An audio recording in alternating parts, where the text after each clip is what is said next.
Welcome back to another weekly GMBN Tech show. Coming up on this week's show, we check out that crazy, radical new fork from the guys at Trust. It's called The Message. It's a multi-link trailing design. Totally unique, amazing fork. We also check out Monson's new Ebike XC bike. There's some wicked stuff from you guys. And we have an update on that bike build prize.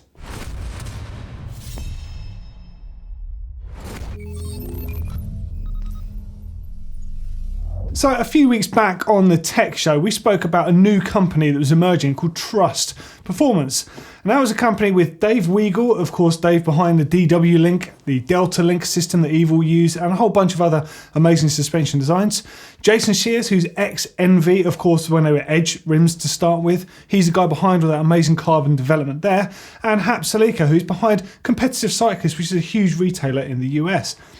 Now, they finally announced their first product, which is a brand new fork. Now, this thing is absolutely bonkers. So this is it on screen right now. It's a linkage fork. It's not a telescopic design. It's a trailing link fork. And with those three behind it, well, it's a pretty crazy bit of a masterpiece. It's not cheap, but it's got some insane features to it. So let's delve into this a little bit first. Now, the fork itself, I'm just going to throw it up on screen now because it's incredible looking. So it's a trailing multi-link front suspension design. It's obviously a full carbon fiber chassis. It'd be pointless having Jason there if it wasn't going to have like the full tech of carbon fiber on there. It weighs 1,980 grams and it's got 130 millimeters of travel. Now, interestingly, Trust Performance say it works a bit differently to normal forks, which we do know. But because of that, the axle to crown heights, which you typically measure a regular telescopic fork on, have less influence on how the bike handles. So the Message fork can actually replace 29 or 27.5 inch plus telescopic forks with 110 to 150 mm travel, or 27.5 inch telescopic forks with 130 to 150 mm travel. So it's a 130 mm fork, but it could fit any of those bikes because of the fact your geometry doesn't radically change throughout the use. So that's quite an interesting fact. Now, going back to the chassis itself, it's got a three-way mode adjust, firm, mid and open. The dampers and the air systems housed inside those huge front blades of the fork there, which itself looks pretty impressive to me, although we don't know too much about that damping system just yet. Tyre widths, it will take up to 2.6 with a 29-inch wheel or 2.8 with a 27.5. It's very easy to set up apparently with the air pressure in the fork roughly equal to rider weight, so that's a real easy place to start with. It's 535 millimeters axle to crown if you did want to compare that to other forks out there. It fits any tapered head tube bike. It's boost 15 by 110, direct mount 180mm rotor, 203 maximum, and they say 250 hours between service intervals. Because of the design, there's also lifetime warranty on all of those pivots on there, which apparently have almost zero friction. It's supposed to be an incredible system. Now, of course, with regular telescopic forks, you do have issues with binding, which means the fork's trying to twist and that as it compresses, so that can actually hamper the performance of the fork. Apparently with these, you do not get that at all because it's spread out throughout the linkage. So just like it would be on the back end of a bike, you know, they're really able to tune the feel of the fork. Now, we don't really know too much else about the fork yet. We haven't got a sample yet. I'm really keen to chat to Dave Weigel about this fork. So I'm actually going to hook something out on that soon because it's a pretty special project and we really want to see what difference this makes out on the trail. But it's certainly a divider amongst the people in the office. A lot of people here kind of don't like it. A lot of people think it looks amazing, like something an HR Geiger alien design sort of thing. I'm actually kind of weirdly drawn to it, but I do like odd forks like the Lefty and the Lauf fork, of course, which was a trailing link design as well. What do you guys think of this thing? It's pretty crazy. Before you answer that, though, let me just tell you how much it costs. $2,700. That thing, so it's a bonkers price, it's a bonkers idea, and it looks completely bonkers as well. But I'd love to know what you think of it, because I think it's really cool, and the fact that they didn't set out to make a linkage fork to start with, it just ended up being what happened basically with a design brief of how they made it. But we're going to delve into this a bit deeper soon, so stay tuned for that. Okay, next up in the news is a new bike from Momsen. That is a South African brand, Victor Momsen. It's called the Viper Ultra. So the Viper is one of their XC bikes, quite a nice looking beast by all accounts. but the Ultra is their new marathon equivalent. So it's basically designed around the same frame, but has some very cool features. So first up is the fact it will take 3 water bottles straight onto the frame, which you need for those huge events. Just think, the most famous South African cross-country endurance event, of course, is the Cape Epic, which is probably the toughest of the lot of them. Now, the bike has loads of on-bike storage built into it. So at the front of the top tube, you'll see there's a zipper pouch, so it's a waterproof zip on there, and you can put gels, energy bars, food, stuff that you want to be able to just get without having to look off the trail or reach into a back pocket. Quite a cool idea. I do like the way it's got a zip rather than having a flap, although it might be a bit questionable in UK conditions, that's for sure, but it's definitely a very cool idea. Now, there's also hidden away in the bottom of the down tube a bigger storage compartment, so basically you fit things like multi-tools, perhaps CO2 cartridges, the things you're going to use less frequently, but they're there ready to be used. And a lot of people are wondering why you'd want to store things like this on a bike. At the end of the day, you want to make it as easy as possible in your body because you're in the saddle for extreme amounts of time. You're talking about an event here, the Cape Epic. It's such an extreme event that a lot of pros drop out. Like, we're talking like the strongest and fittest cycling athletes in the world, and some of them can't even hack it. So anything to reduce that sort of fatigue to the body has to be a good thing. And plus, I think it looks pretty cool as well. Now, the bike itself has got adjustable geometry. So this is the frame on screen now. It's got a flip chip, which you can see here. You flip that and you can change it between 69.1 and 68.5 degree head angle there. It's got twin sizing options. So there's 465 and 451 reach. They just call them size 1 and size 2. There's no small, medium, large or anything like that. The top tube on those is 610 or 628 millimeters respectively there. And the looks of it, it's kind of a bit unique. This has been another divider this week. I think it's been a week of dividing news, actually. It seems to have a lot of angles on it, this bike. But weirdly, I think it looks really good. And especially when it's laden with the 3 water bottles and it's in full like Epic XC mode, I think it looks wicked. What do you guys think? Next up is an e-bike in the news. So if you don't like e-bikes, close your ears right now. It's the new Mondraker Level. So this is their full gravity focus enduro race bike. 29-inch wheels this time on there, and it's got full downhill casing and heavy duty wheels as standard. 65 degree head angle. It's got that Mondraker, the famous long reach system up front, which is called forward geometry. They're the people arguably you have to thank for the fact that most bikes are getting longer, lower and slacker, having a bit more room in the front end there. And the bike looks pretty fantastic, I think. E-bikes is always a hard thing to try and make them look right. You know, obviously the down tube has to house a battery system of some kind, so incorporating it into the frame design and making it look right is difficult, definitely. And I think this one looks really, really nice. Up front, it's got 170 millimeters of travel. Out back, it's got 160 millimeters of travel. Now, let's not forget, like, everyone is going to be jumping on this bandwagon because of the fact that you're going to be able to get UCI points now for e-bike enduro racing and other forms of e-bike racing that have not been announced just yet in the 2019 season. So, love them or hate them, e-bikes are definitely here to stay. And I've got to say, that's one of the nicer ones out there at the moment. And of course, it was Redbull Rampage just gone at the weekend there. All right, the event's pretty crazy now, but what I love is seeing all the bikes and all the cool tech that's there. You think those bikes go through a lot of punishment, but what we've seen in the last few years is special custom painted bikes. So here's some of the coolest ones we saw at Rampage. So first up, it's got to be Geordie Lund's YT2S. Look at the colour scheme on this thing. It just looks absolutely amazing. And well, it's got to look pretty cool with the way he rides a bike and the kit he rides in. It's got a lot of flair, that's for sure. Another one that really took our fancy here was the Rocky Mountain with the World War II sort of bomber nose art colourway. Belongs to Carsten Storch. And of course, actually, a strange one at the moment. There's quite a lot of dull sort of earth tones going on. Like, so Carl Straight has got Common Soul painted a real tree camo. Personally, I think it looks amazing. I think this is a really, really trick colourway. But also, if you look at Brett Reeder's Trek, it's kind of got a mud camo look to it. Again, very subdued actually for, you know, the free rider bikes, especially when you compare it to Geordie Lund's bike, but it looks pretty good, doesn't it? Definitely loving the fact that custom painted bikes are around. Okay, now it's time to delve into the realm of the bike cave. This is where you keep your bikes, where you wrap them up at night, you protect them from the cold, you lock them to keep them away from thieves, you work on them, you tinker with them.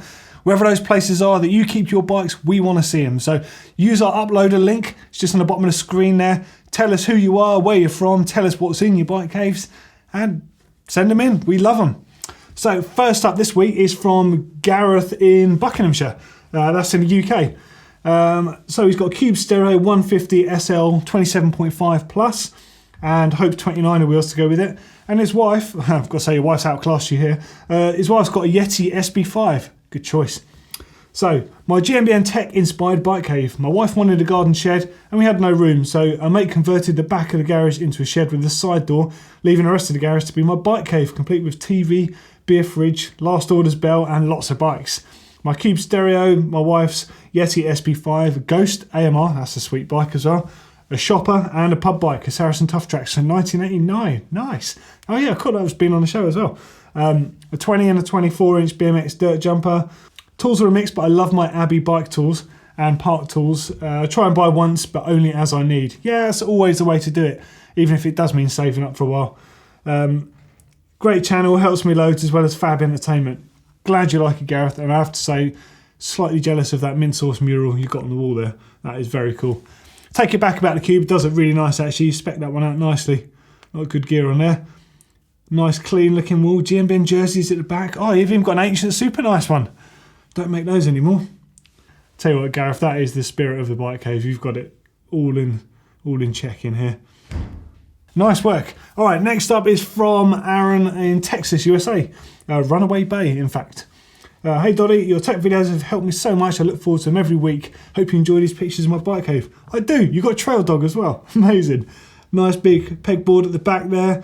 Decent vise as well. 4-inch by the looks of that. Oh, actually, I've got an antlers up the back there. What's that from? Some sort of deer, I guess. Stapler. Santa Cruz, Giant. Oh, look at that old Cannondale road bike as well. Or is that a touring bike? Kind of hard to tell. Got the old classic pepperoni style curved forks on there. Nice selection of stuff in there. Yeah, 1992 Cannondale touring bike. There we go.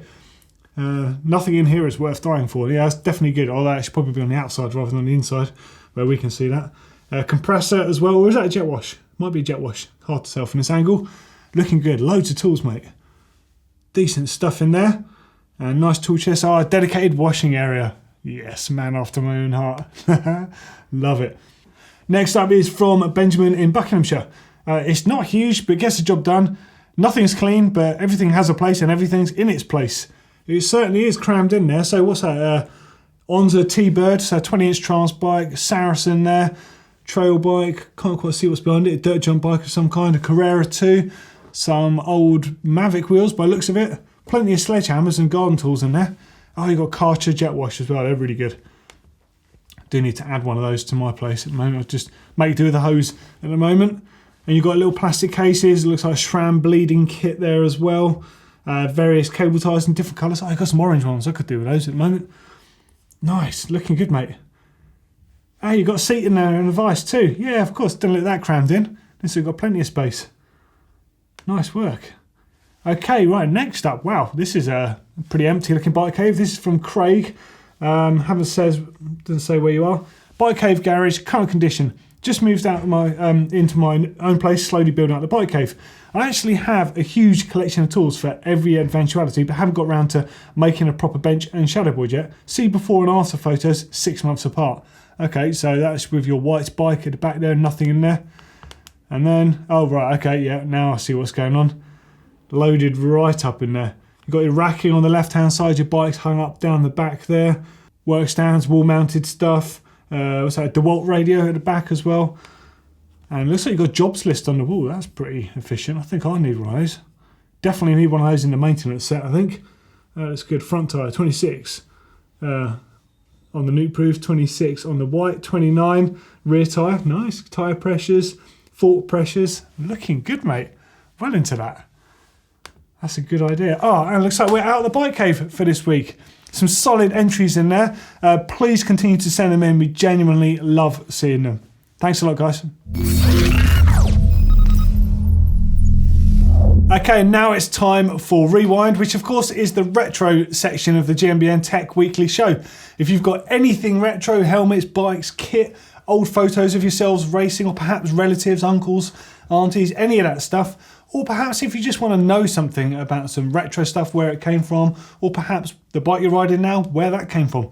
We'd love to tell those stories for you. So get any of your entries in, use that uploader service. You can email us if you want to ask us some questions.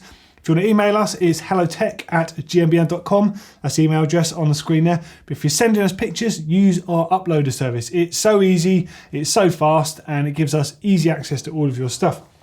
So first up this week is from Stephen in Bradford. And this is great. This is a 1995 Dawes Edge XT. So Dawes is a classic UK brand, maker of steel bikes. They made road bikes, touring bikes for many, many years. And this thing is beautiful. So it's got Reynolds 653 tubing, a full XT group set. A lot of people get a bit fussy about the Shimano XTR, but XT really, that's the workhorse. That was the desirable group set that everyone wanted because it did the job, it looked great doing it, and it used to last so well. Truly the best group set, I think, certainly in that era. So quite cool actually. So the story is, I used to sell these back in 1995, Stephen's word obviously, but I couldn't afford one at the time because they were over £1,000 back then. If you think about that, that's crazy, isn't it? For a hardtail bike, no suspensions, or a rigid bike, with XT transmission, £1,000, so pricey. But I managed to find this little beauty. My only top mod is the brown charged saddle that sets off nicely against a British racing green. Oh, and check out the one-piece Onza bar and stem. Dude, I've not even seen the one-piece bar and stem before. Not by Onza anyway. I've seen like the Mission Control by Klein and various other ones out there. That's in amazing condition. British racing green as well. Real lovely colour. Nice looking bike. Thank you for sending that one in, Stephen. Next up is from Matthew in Aberdeen, Scotland. Wow, look at this. So this is a 1989 Marin Palisades with Shimano Mountain LX. So that was, I can't remember if that was above or below Dior LX.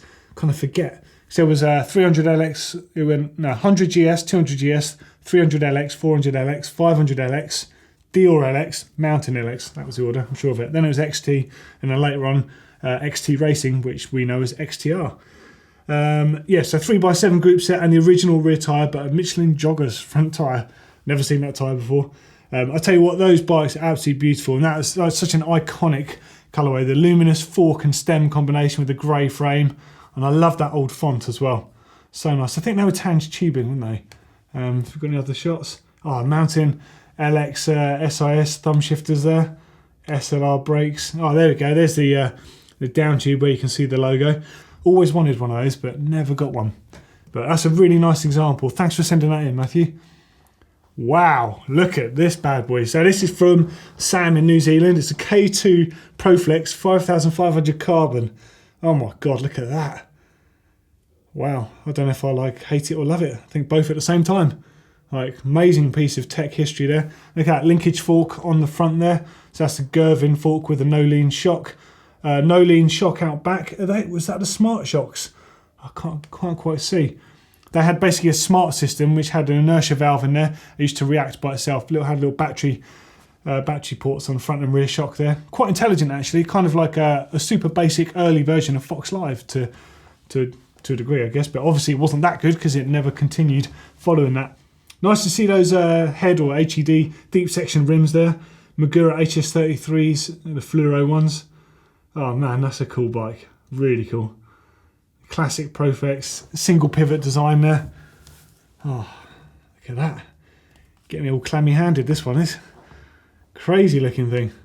But yeah, look at the shock. Oh no, so that's a D&M rear shock on there, so it's not their smart system. I will delve into that actually, because we're going to have a look at some future tech and where the ideas came from, because it's always been there. Someone's already done it first. Whoa, look at that handlebar. It looks like a bat wing or something. That's disgusting, I've got to say, the handlebar. But it is exactly the sort of thing you would have run on the bike at the time. It's all about the frame fork and those head wheels though, and the Maguras. Wow, nice. Oh, and we're out of rewind for this week. Some wicked old relics in there. Absolutely love seeing this stuff. Please continue to send your stuff in, and if you've got any stories or anything you want us to research and tell you, let us know. Okay, and now it's time for top mods. This is all about the modifications that you will make to your bikes to personalise them, to improve them, to make them a bit different from your friends or the ones you can buy off the shelf. Anything you can do to make your bike yours really counts as a top mod in my books. So we'd love to see your top mods. Send them in to the usual uploader service there.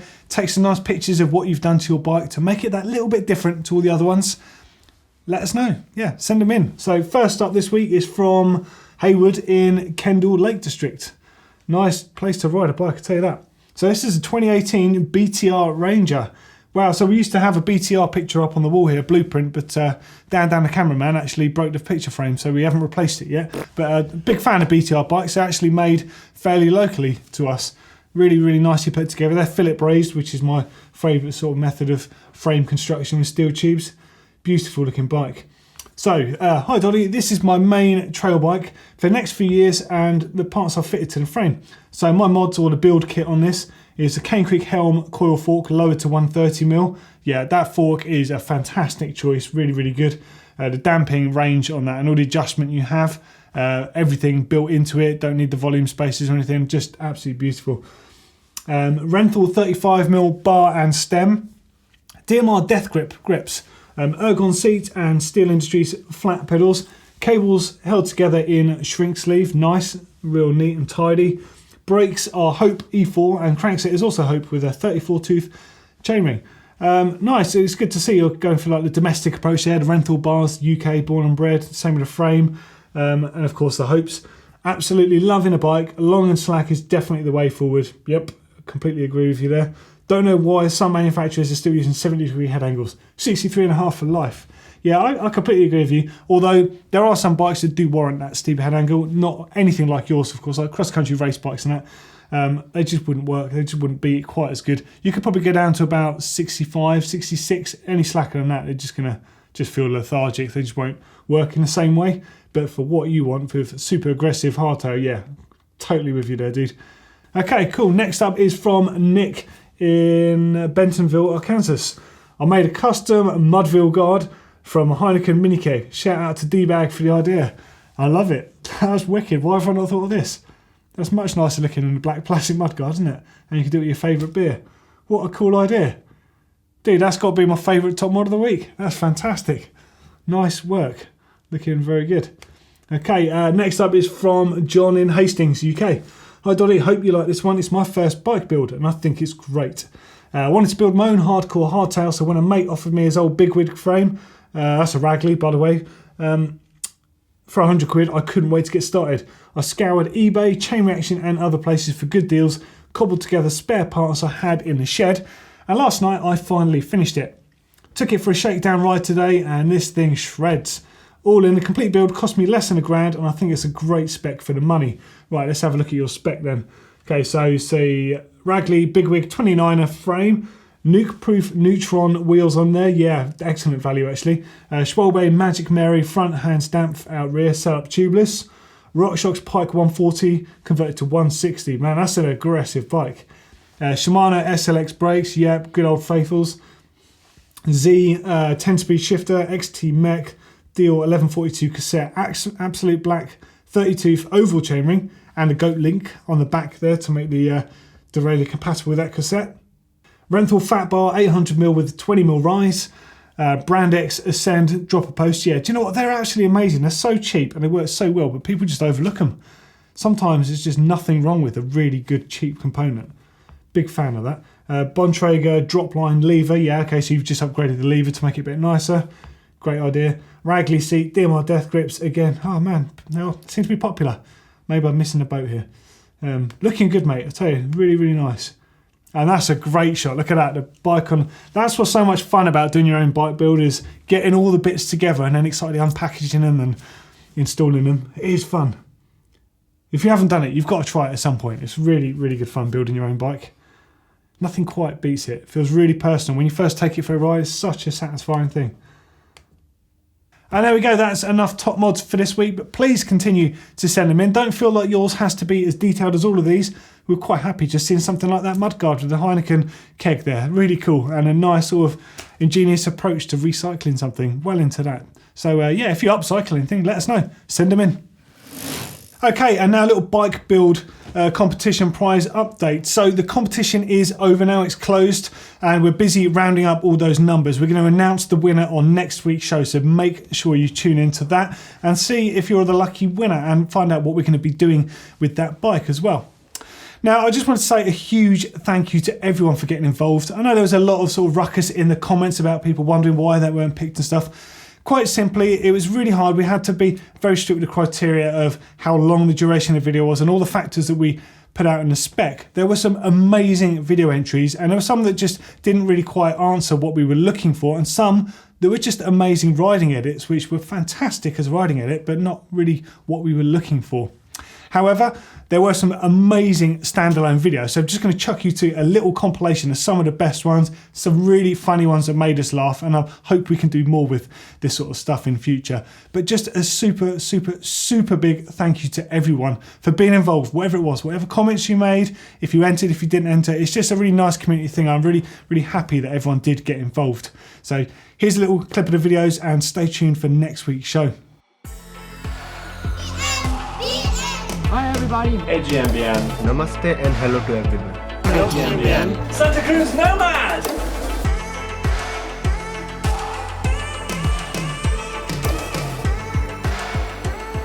And you've got homework to do! Yeah.